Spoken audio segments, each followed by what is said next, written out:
Where do you want me? Okay, perfect. Right there, perfect, yes. Thank you. That's great. Oh, Awesome. hello. Hi, we're all back. coming back. Okay. Oyster How does it recorder work? You again. guys are all just with different things, or Yeah. Yes. I've never done this. And then we I'm with compete Chuck against Movie. each other. Oh, really? No. It used to be that way, but now there are We work reports. together. People are trying to corner me about season 2, and I'm like, I've done this a couple of times. You can tell us everything. No, I can't. Just don't This tell is the why I You do don't have this. to tell us everything. I just have to do. When I do this, it's because I was. Maybe you could tell us Things like here and there. any hints about what planets you've been designing for season 2. Oh, how about engineering? Engineering. Yeah, because like Stamets Lab is not engineering, right? So can Well, we? Will we see like an his- actual engine room in season 2? We might. We might. Or was better that, than was this. that, or let me reframe that. Was that something that you guys actually talked about going into season 1? Or what is that engine? You know, one of the problems with one of the things I can talk about is we've expanded parts of the ship. We've added a corridor that we didn't have, so now we have like a loop corridor. We went a little more mechanical with that corridor, which I'm pretty excited about. We had designed something much bigger, but we could only build so much. So we've got these new spaces. There's another opening into the mess hall, into sick bay. And one of the problems we had with engineering was that it was very dark in one area, and the DPs, our cinematographers, were kind of complaining, and a lot of light came from the cube. So we are doing a little bit of renovation there that I'm just going to leave it at that, but I'm pretty excited about. But What were some of the biggest challenges for you in season 1? well, I started at around episode 6, so just getting caught up. And the reason I decided to do the show is because I was blown away by the sets. I walked in, I was like, okay, at first I was like Star Trek, sci-fi. I don't know.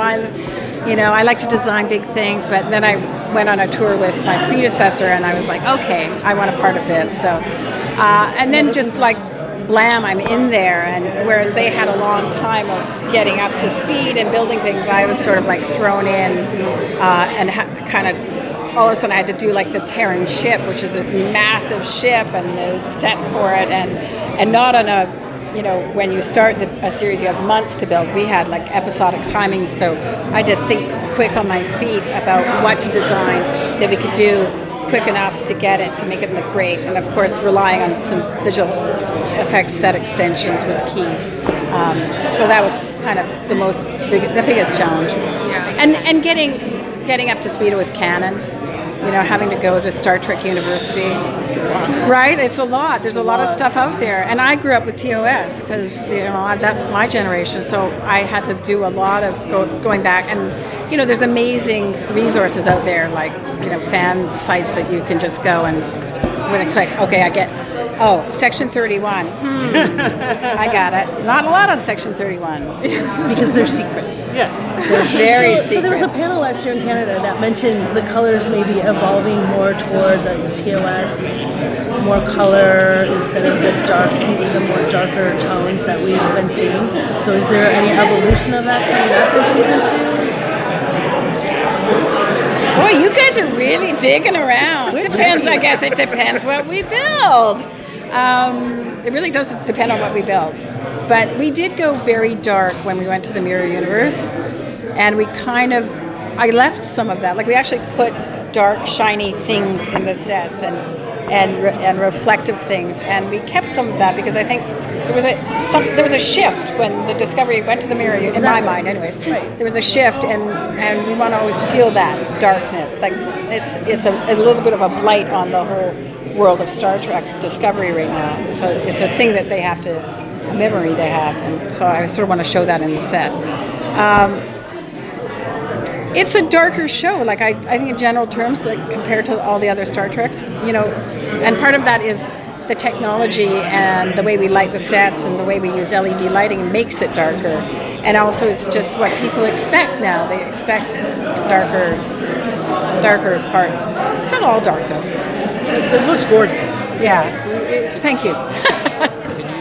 Talk a little bit about the challenge of chronologically designing tech that fits between Enterprise and TOS.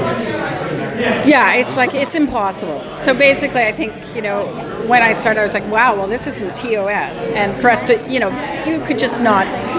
you could never go back to TOS. Those were charming, lovely sets made out of cardboard and sticky tape. And you can tell if you watch them, what they did. Like when they went to the Mirror Universe, they literally took a Terra logo, which we did use as the base of ours, and slapped it on a couple of walls and called it done, called it Mirror.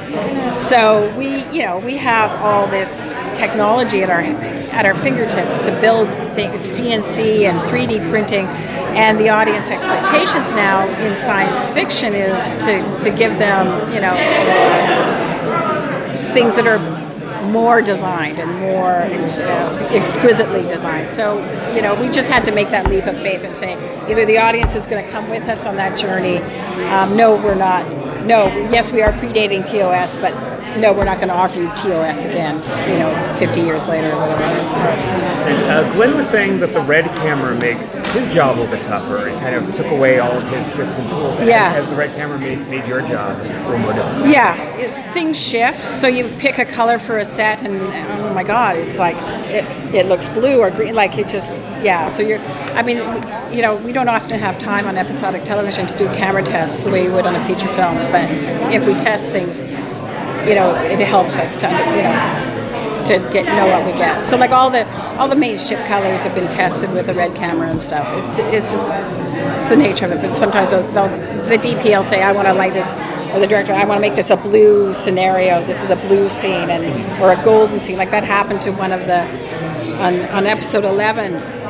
They decided to put the son of, I can't remember, the Harlech planet right through the windows, and the whole set was washed with amber. And I wasn't expecting that. I actually was quite taken by surprise. But when I saw it, I loved it. So, you're working fast. So sometimes you just have to go with it. So how much freedom do you have, like designing something like when they're going to Pavo? Do the writers tell you exactly what they want it to look like, or do you get to just use your own imagination and create it for them? That was funny. So that was actually the network said, we need to go to a planet. We need to go to a planet now. We want you guys to not be, we want to get off the ship. We need to go somewhere. And so the writers called us and in Toronto. We were in Toronto. They were in LA, and said, okay, we need to go to this planet. Here's some parameters. Pitch us something. So in 10 minutes. Literally, this is a true story. So we went away for 10 minutes, and I was like, a yurt. Like, we were dealing with the Pavan being. So at first we were actually, Gersha built a costume. We were trying to, so then I was like, no, a yurt's not good enough. It's got to be like a membrane structure that, because we built this membrane yurt. I call it a yurt. And then it's got to be mathematical. So everything we did design was actually based on this math equation to build these fins, and it was quite complicated. It just looked like this membrane thing. But that was my pitch, and they stuck to it. And they were like, okay, so they go to this planet, and the planet beings build this. So Pavo came out of your head? Partly. No, I'm not solo on this. It was all of us. So Gersha was like, okay, so we talked about getting dancers to be the Pavo, but in actual fact, it had to be the effects. Although we tried a costume, but it just, to make something that ethereal and, it's not TOS days anymore where you can put a guy in a goofy costume. You have to really charge the audience with something exciting. So, it became this amorphous being. I hope we do a few more of those because it's kind of fun. Yeah, it was I think we're wrapping up. Okay, cool. Thank you. All right, I'm good. Thank you.